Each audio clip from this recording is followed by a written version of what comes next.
வணக்கம் நண்பர்களே. மனித குலம் அழியும் அளவுக்கு போர் மேகங்கள் எவ்வளவு சூழ்ந்தாலும் நீதி நிலைநாட்டப்பட வேண்டும் என்று சர்வதேச மட்டத்தில் எத்தனை நிறுவனங்கள் எழுந்து நின்றாலும் எதையும் கணக்கில் எடுக்காமலுக்கு தான் நினைத்ததை செய்வேன் என்று இன்றைக்கு போய்கொண்டிருக்கிறார் அமெரிக்காவினுடைய ஜனாதிபதி டொனால்ட் ட்ரம்ப். அவர் பற்றிய ஒரு நகைச்சுவையும் ஒரு சிந்திக்க வேண்டிய ஒரு செய்தி இன்றைய செய்தியாக இருக்கிறது. கூத்தாடிவட்ட யூடியூப் சேனலை புதிதாக பார்க்குற நண்பர்கள் தயவு செய்து சப்ஸ்கிரைப் செய்து நண்பர்களுக்கும் தெரியப்படுத்தி தொடருங்கள் என்று கேட்டுக்கொண்டு இன்றைய செய்திக்கு போகலாம். மார்ச் மாதம் 6ஆம் தேதி வெள்ளிக்கிழமை 2026 கூத்தாடிவட்டை அன்பர்கள் நண்பர்களுக்கு பணிவான வணக்கங்கள்.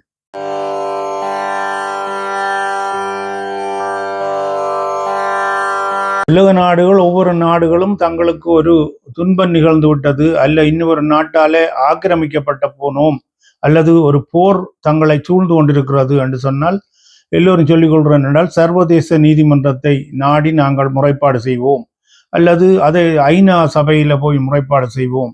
வேறு வேறு நிறைய நிறுவனங்கள், அம்னஸ்டி இன்டர்நேஷனல், இன்னும் பல நிறுவனங்கள் நீதியை நிலைநாட்டக்கூடியதாக இருந்து கொண்டிருக்கிறது.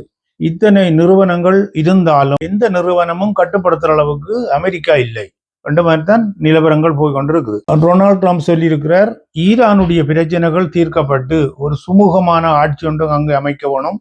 ஈரானில் அதிகாரத்தை வைத்துக் கொண்டிருந்த ஜனநாயகத்துக்கு எதிரானவர்கள் எல்லாம் அப்புறப்படுத்தப்பட்டு அவர்கள் கொல்லப்பட்டாலும் சரி அல்லது சிறைப்படுத்தப்பட்டாலும் சரி எல்லோரும் அப்புறப்படுத்தப்பட்டு ஒரு சீரான ஒரு ஆட்சியை ஈரானிலே அமைத்து கொடுத்ததுக்கு பிறகு அடுத்ததாக தன்னுடைய வேலை கியூபாவில் தான் போய் இறங்கும்.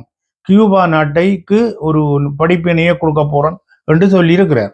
இப்படி அமெரிக்கா சொன்னாலே அங்க நடந்துடுறது. கூடுதலாக நீங்கள் பாருங்க, அமெரிக்கா எந்தெந்த நாட்டை குறிவைத்து முரண்பாட்டை வெளிப்படுத்துவதோ அந்த நாட்டோட இராணுவ நடவடிக்கை உண்டு. அது எப்பண்டாலும் ஒரு நாளைக்கு நிகழும் என்ற மாதிரி தான் கடந்த காலங்கள் நிகழ்வுகள் எல்லாம் சொல்லி கொண்டிருக்கிறது. ஈரானா இருக்கட்டுக்கு, அதுக்கு பிறகு வந்த ஒரு நாடுகளா இருக்கட்டும், இந்த வெனிசுலாவில் புகுந்து ஜனாதிபதியை தூக்கி கொண்டு போனதாக இருக்கட்டும், அப்படியே அடுத்ததாக ஈரான்ல வந்து நின்று இருக்கிறார். இப்படி பார்க்கல அமெரிக்கா குறிவைத்து ஒரு முரண்பாட்டை வெளிப்படுத்தியதாக இருந்தால் அங்கு ஒரு இராணுவ நடவடிக்கை நிச்சயமாக இடம்பெறும் என்றுதான் பார்க்கக்கூடிய இருக்கிறது.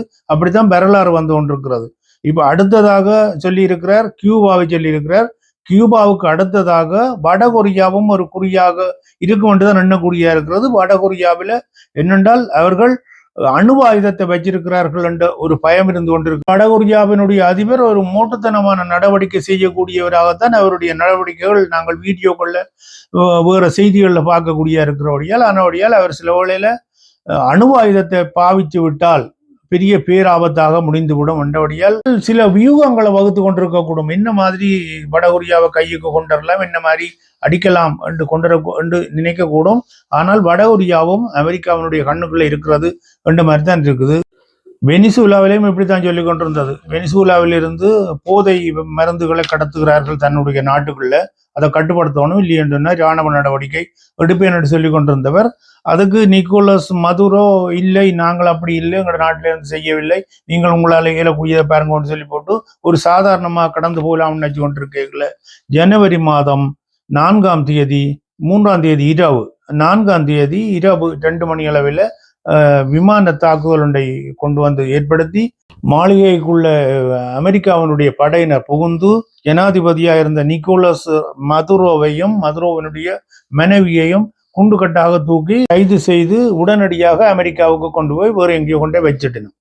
கொண்டு போட்டு அடுத்த நாள் தன்னுடைய எக்ஸ் தளத்தில் பதிவிடுறார் டொனால்ட் ட்ரம்ப் என்ன என்று சொன்னால், வெனிசுலாவினுடைய ஜனாதிபதி நிக்கோலஸ் மதுரோவும் அவருடைய மனைவியும் நாடு கடத்தப்பட்டு விட்டார்கள் என்று சொல்லி தன்னுடைய எக்ஸ் தளத்துல பதிவிட்டு முஸ்பாத்தி மாதிரி ஜோ கடிச்ச மாதிரி செய்யறார்.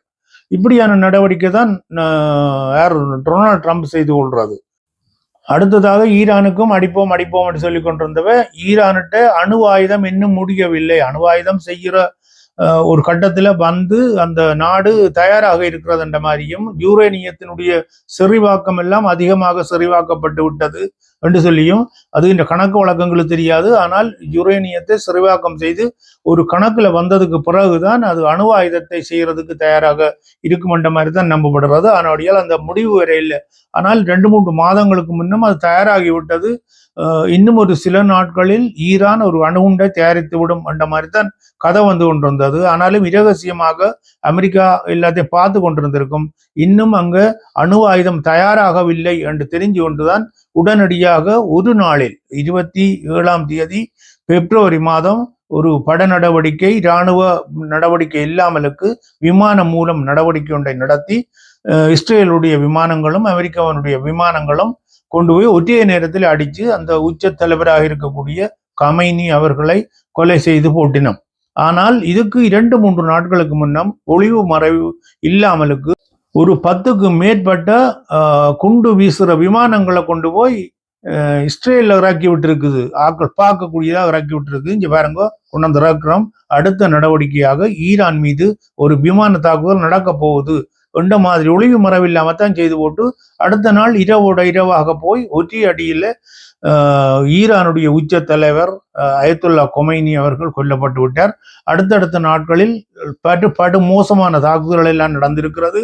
இன்னும் அடுத்த கட்ட தலைவரை தெரிவு செய்ய போற இடத்திலையும் போய் ஒரு ஒற்றை இடத்துல ஒரு 150 விமான தாக்குதல்களை நடத்தி இருக்குது அமெரிக்கா.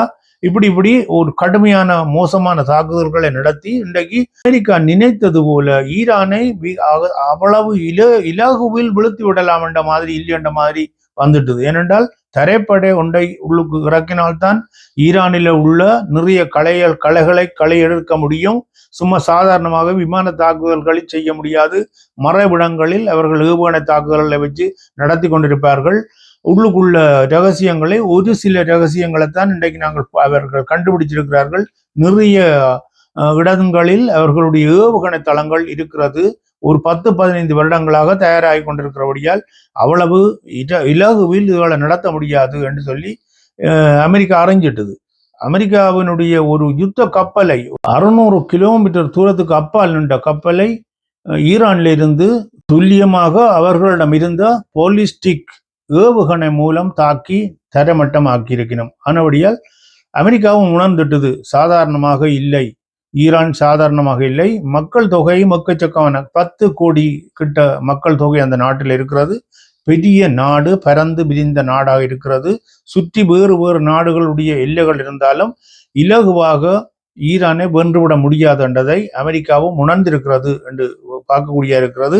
இருந்தாலும் டொனால்ட் ட்ரம்புக்கு தன்னுடைய அந்த யுத்த வரி இன்னும் போகவில்லை. அவர் சொல்றத பாருங்க, இன்றைக்கு ஈரான் முடிஞ்சிட்டு என்றால் ஈரானுக்கு ஒரு சுமூக என்ன இவைகள் என்ன அரசாட்சியை நிறுவுறது, அந்த நாட்டிலே அவங்களுக்கு கண்டு இருக்குது. இந்த உலகத்திலே எவ்வளவோ நிறுவனங்கள் இருக்குது, சர்வதேச நீதிமன்றம், ஐநா சபை, மற்றது அம்னஸ்டி இன்டர்நேஷனல், இன்னும் எக்கச்சக்கமான நிறைய நிறுவனங்கள் எல்லாம் இந்த நீதியை நிலைநாட்டுவதற்கும் மனித உரிமை நிறுவனங்கள் எப்படி எக்கச்சக்கமாக இருக்குது.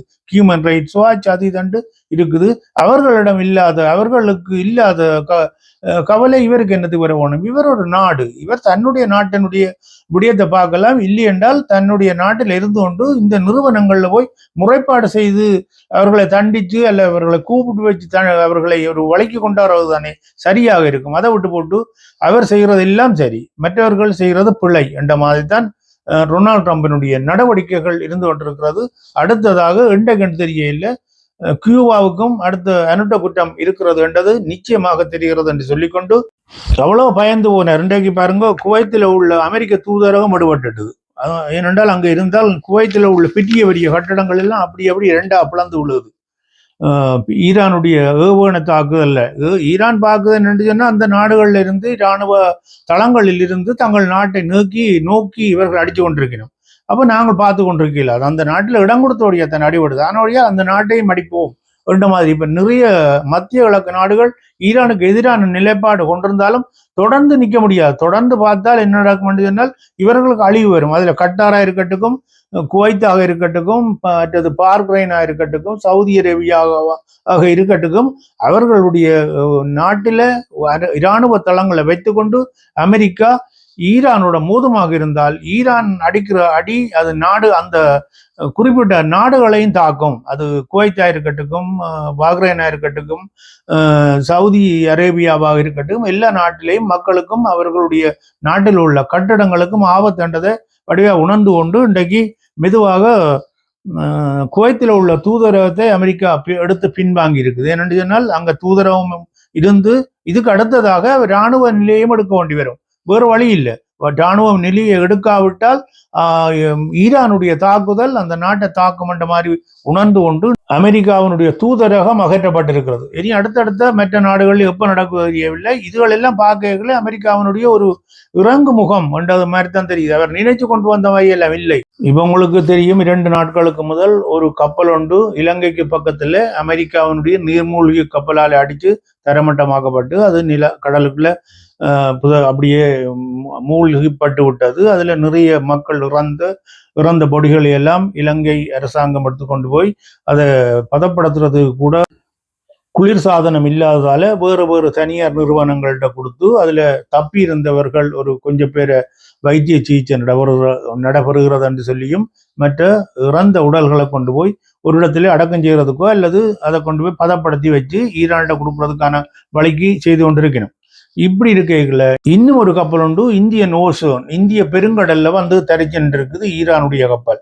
இலங்கையினுடைய கடல் மைல் தூரம் வந்து ஒரு 12 மைல், இலங்கையில் இருந்து ஒரு 12 கடல் மைல் தூரம் தான் இலங்கைக்கு சொந்தமானது என்று சொல்லியும் அதுக்கு அப்பாற்பட்டிருக்கிற தூரம் அத்தனையும் சர்வதேச ஒரு எக்கனாமிக் அந்த இடம் என்று சொல்லியும், ஏனென்றால் பொருளாதார பகுதி என்று சொல்றது என்னென்றால் கப்பல்கள் சாமான்களை ஏற்றி கொண்டு பொருளாதார ரீதியாக வேறு நாடுகளுக்கு செல்றதுக்காக அந்த இடத்தை அது பொருளாதார வலயம் என்று நியமிக்கப்பட்டிருக்கணும். அப்படி ஒரு இடத்துல ஒரு 2 கிலோமீட்டர் தள்ளி ஒரு கப்பல் ஒன்று நின்று ஒரு ஆதரவு கேட்டு இருக்குது இலங்கையிட்ட. இலங்கை உடனடியாக பயப்படும் தான். என்னென்றாலும் அமெரிக்காவோட மோதல் நிற்குது ஈரான், நாங்கள் உடனடியாக அபயம் கொடுப்போமா இருந்தால் நாளைக்கு எங்களுக்கு பெரிய ஒரு பேரடியாக வந்து விழும் என்று சொல்லி பயந்திருக்குது. அதே நேரத்தில் அந்த கப்பல் இந்தியாவிட்டையும் தங்களுடைய உதவிக்கரம் கேட்டிருக்குது. ஈரான் கப்பல் எங்களுக்கு ஒரு உதவி தாருங்கோ, நாங்களை ஒரு இடத்துல நாங்கள் இந்த கப்பலை நிறுத்தி போட்டு அதுல இருக்கிற மாலுமிகளும் மற்றும் அதுல இருக்கிற ஆக்களும் உள்ளுக்கு இருக்கிற ஆக்களும் தப்பி போறதுக்கு எங்களுக்கு ஒரு போலிடம் தாருங்கோண்டு கேட்ட இடத்துல இந்தியா பயந்து போயிட்டுது. பயந்து மெல்லமாக இலங்கையிட்ட சாட்டி விட்ட மாதிரி இருக்குது. அந்த பேச்சுவார்த்தையில இந்தியாவும் சம்பந்தப்பட்டதாக தான் தெரியுது. ஏனென்றால் நரேந்திர மோடி இன்றைக்கு அமெரிக்காவினுடைய ஒரு கொஞ்சம் கூடாத பார்வையில தான் இருக்கிறார். நல்ல நட்பு பார்வையில இல்லை. அவருக்கும் கியூபாவுக்கு நடந்தது போல நடந்துடுமோ என்ற ஒரு பயத்தில் இருந்து கொண்டிருக்கிறார். அப்படி செய்ய முடியாது. ஏனென்றால் இந்தியாவிட்டையும் அணு ஆயுதங்கள் இருக்கிறதால அப்படியான நடவடிக்கை எடுக்காட்டியும் பொருளாதார ரீதியான தடைகள் விதிக்கப்படும். மற்றது வரிகளை கூடுதலாக விதிக்கக்கூடிய வேலைகளை செய்யும் அமெரிக்கான்றதால நரேந்திர மோடியும் கொஞ்சம் பம்மி கொண்டுதான் இருக்கிறார். இந்த நேரத்தில் அனுரகுமார திசாநாயக்காவுக்கு இப்படி ஒரு அழுத்தம் கொண்டு வந்திருக்கு. இந்த கப்பலை என்ன செய்யறது, அதுக்குள்ள ஆக்களம் இருக்கணும், ஏதாவது ஒரு மனிதாபிமான ரீதியால உதவி செய்ய வேணும் என்ற ஒரு இக்கட்டான நிலை வந்த உடனே இலங்கையில உள்ள அரசாங்கத்தில் உள்ளவர்களும் பெரிய மட்டத்தில் உள்ள அதிகாரிகளும் அமெரிக்க தூதரகத்தோட கதைச்சிருக்கணும். அமெரிக்க தூதரகம் உடனடியாக இதுக்கெல்லாம் முடிவெடுக்க முடியாது. அவர்கள் இராணுவத்தோட தொடர்பு கொள்ளணும், அமெரிக்க புலனாய்வுத்துறை CIA தொடர்பு கொள்ளணும், மற்ற வெள்ள மாளிகையில் உள்ளவர்களோட தொடர்பு கொண்டு இதுக்கு என்ன செய்யலாம், அடுத்த நடவடிக்கை என்ன செய்யலாம் பார்த்து தான் ஒரு கப்பலை அங்காலஞ்சல கொண்டு போறதுக்கோ அல்லது நகர்த்துறதுக்கான வேலைகளை செய்யலாம் என்றபடியால் நீண்ட நேரம் சென்றிருக்குது. நீண்ட நேரம் சென்றாலும் இலங்கையில் உள்ள அதிகாரிகளும் அனுரகுமார திசாநாயக்கா அவர்களும் சொல்லி இருக்கணும் என்ன வைக்கின்றா, இப்படி மனிதாபிமானமான முறையில நீங்கள் சண்டை பிடிக்கிறத வெளியில வச்சு சண்டை பிடிங்கோ, இந்த கப்பலை நாங்கள் வெளியில விட்டதுக்கு பிறகு நீங்கள் அடிக்கலாம், என்னவும் செய்யலாம், எங்களுடைய நாட்டுக்கு வந்து ஒரு உதவிக்கரம் கேட்ட இடத்துல நாங்கள் அவர்களை புறந்தள்ளி எத்தி விடுறது நல்லதாக இருக்காது என்று சொல்லி கேட்கல ஏதோ ஒரு விதத்துல அமெரிக்க அதிகாரிகளும் ஒத்துக்கொண்டு உள்வாங்கிறதுக்கு இலங்கைக்குள்ள அந்த கப்பலையும் அந்த கப்பலில் இருந்தவர்களையும் 208 பேர் என்று சொல்லப்படுது, அவர்களையும் உள்வாங்கிறதுக்கு அனுமதி கொடுக்கப்பட்டு இன்றைக்கு அவ்வளவு பேரும் கொழும்பில் உள்ள ஒரு இடத்துல இறக்கி வைக்கப்பட்டிருக்கிற ஆக்கள் கப்பலை கொண்டு போய் கொழும்பு துறைமுகத்தில நிறுத்த முடியாது. கொழும்பு துறைமுகத்திலே அந்த பெரிய கப்பலை நிறுத்தினால் அங்க வர வியாபார கப்பல்கள் வேற சாமான ஏற்ற வர கப்பல்களுக்கு இடைஞ்சலாக இருக்குமென்றபடியால் அதோட நினைச்சிருப்பினும் என்னென்றால் இது ஒரு போர்க்கப்பலாக இருக்கிறபடியா இந்த இடத்துல எந்தெந்த நேரம் ஒரு போர் முகங்கள் வேற மாதிரி மாறுதுன்னு தெரியாது வந்து அடிச்சாலும் அதுல நிக்கிற எக்கச்சக்கமான சாமானோட நிக்கிற கப்பல்களும் காபர் எல்லாம் வேலை இல்லாமல் போயிடும், வேலை நடக்க முடியாம போயிடும் என்றதால இலங்கை அரசாங்கம் என்ன இருக்குது, அந்த கப்பலை கொண்டு போய் திருவோணமலையில ஒரு இடத்துல ஒரு ஒதுக்குப்புறமாக நிறுத்துறதுக்கு ஒத்துக்கொண்டிருக்குது. இன்றைக்கு அது நடந்திருக்கும் என்று சொல்லி நம்பக்கூடியா இருக்குது. ஆனால் அனுரகுமார நாயக் அவனுடைய ஒரு நல்ல முயற்சியிலையும் ஒரு மனிதாபிமானமான எண்ணத்திலையும் இது காலம்தான் கொண்டு வந்து இப்படி ஒரு நல்ல நடவடிக்கைகளை ஒருவர் மூலம் நிகழ்த்தி காட்டுறது சர்வதேச பார்வை திரும்பும் பொழுது அவருடைய மதிப்பு இன்னும் உயரும். அப்படியான ஒரு மதிப்பு உயர்ற வேலை தான் இன்றைக்கு நடந்திருக்குது. ஈரான்ல உள்ள அந்த கப்பலுக்கு உள்ள மாலுமிகளும் இன்னும் அது இராணுவமா இருக்கலாம், வேற ஆக்களா இருக்கலாம், 200 சொச்ச பேர் அவர்களும் பக்குவமாக அவர்களும் நிலத்து தரையில் இறக்கப்பட்டு ஒரு இடத்துல புகலிடம் அளிக்கப்பட்டிருக்கிறது. கப்பலை கொண்டு போய் திருவோணமலையில கொண்டு போய் ஒரு இடத்துல ஒதுங்குப்புறமாக நிறுத்துவதற்கும் நடவடிக்கை எடுக்கப்பட்டிருக்கிறது என்று கேள்விப்படக்கூடிய இருந்தது. ஒரு மகிழ்ச்சியான செய்தியும் ஒரு துணிச்சலான செய்தியும் என்றுதான் பார்க்கக்கூடியதா இருக்கிறது. அமெரிக்க ஈரான் யுத்தம் எல்லாம் அவ்வளவு இலகுவில லேசாக முடிய போறது இல்லை. இது நீண்ட காலம் எடுக்கும். அமெரிக்கா சொல்லி கொண்டது போல 3 நாட்களில் நாங்கள் இந்த விஷயத்தை முடிச்சு போட்டு போயிடுவோம் என்று சொல்லி கொண்டு வந்ததெல்லாம் நடக்காது. இப்போ இந்த அமெரிக்க ஜனாதிபதி சொல்லி கொண்டவர் 4 வாரங்கள்ல தாங்கள் எல்லாத்தையும் முடிச்சு போட்டு போயிடுவோம்னு சொல்லி அதுவும் முடியாது. இப்பவே ஒரு வாரத்துக்கு மேல 10 நாள் ஆகுது. ஒரு அடி 2 அடி தான் நகர்ந்த மாதிரி இருக்கு. இன்னும் எக்கச்சக்கமான அடி நகர்றதுக்கு தூரங்கள் இருந்து கொண்டிருக்கிறபடியால் அவர்கள் சொன்ன மாதிரி இருக்காது. இது வந்து உக்ரைன் ரஷ்யா வார் போல இதுவும் ஒரு நீண்ட இடத்துல இழுவட்டு செல்லும். அதுல அந்த இழுவல்லையே அமெரிக்காவினுடைய பொருளாதாரம், இஸ்ரேலினுடைய பொருளாதாரம், சர்வதேசத்தில் உள்ள பொருளாதாரம் எல்லாம் அழிஞ்சு, அதே போல ஈரான்ல உள்ள மக்கள் எல்லாம் வறுமைப்பட்டு அவ்வளவு பேரும் அகதியாகி நிறைய மக்கள் வந்து இந்த ஐரோப்பாவில் குவிய போயிடும். அதுல ஒரு கொஞ்சம் மக்கள் அண்டு இல்லை, வேற பக்கத்துல உள்ள நாடுகள் எல்லாம் குட்டி குட்டி நாடுகளா இருக்கிறது. ஈரான்ல மட்டும் 10 கோடி மக்களுக்கிட்ட 9 கோடியை சொச்ச மக்கள் இருக்கணும். அந்த மக்கள்ல அரைவாசி பேர் நிச்சயமாக இடம்பெயர்றதுக்கான சாத்தியக்கூறுகள் தெரியுது. இவ்வளவு பேரும் வேறு ஒரு இடம் ஓட முடியாது. அப்படியே வந்து ஜெர்மனிலையும் பிரான்ஸ்லையும் சுவிட்சர்லாந்துலையும் நோர்வேலையும் இந்த ஐரோப்பிய நாடுகளுக்குள்ள தான் பூந்து இந்த ஐரோப்பிய நாட்டில் உள்ள பொருளாதாரத்தை வேறு மாதிரியான ஒரு நிலைக்கு மாற்றி வேணும். என்ன இது நடந்தாலும் அத்தனை நன்மையும் தீமையும் அமெரிக்காவுக்கு தான் சேரும். தீதும் நன்றும் பிறர் தரவாரா என்று சொல்லி கணியன் பூங்குன்றனார் ஒரு பாடல்ல சொல்லி இருக்கிறார். தீதும் நன்றும் பிறர் தர வருவதில்லை, அவரவர்களாக கொடுத்து அதை ஏற்படுத்தி கொள்வதுதான் அது அப்படி என்று சொல்லி அந்த பாட்டில சொல்லுவது என்றபடியால் பொறுத்திருந்து பார்ப்போம். இன்னும் ஒரு 2-3 மாதங்களில் அமெரிக்காவினுடைய வண்டவாளம் வெளிச்சுவிடும். அதுக்கு பிறகு இது எப்படியும் இன்னும் ஒரு 2 வருடங்கள், 1 வருடம் 2 வருடத்தை காலத்தை கொண்டு போகும் என்று சொல்லிக்கொண்டு போய் எல்லாத்துக்கும் பொறுத்திருந்து பார்ப்போம். நன்றி, வணக்கம்.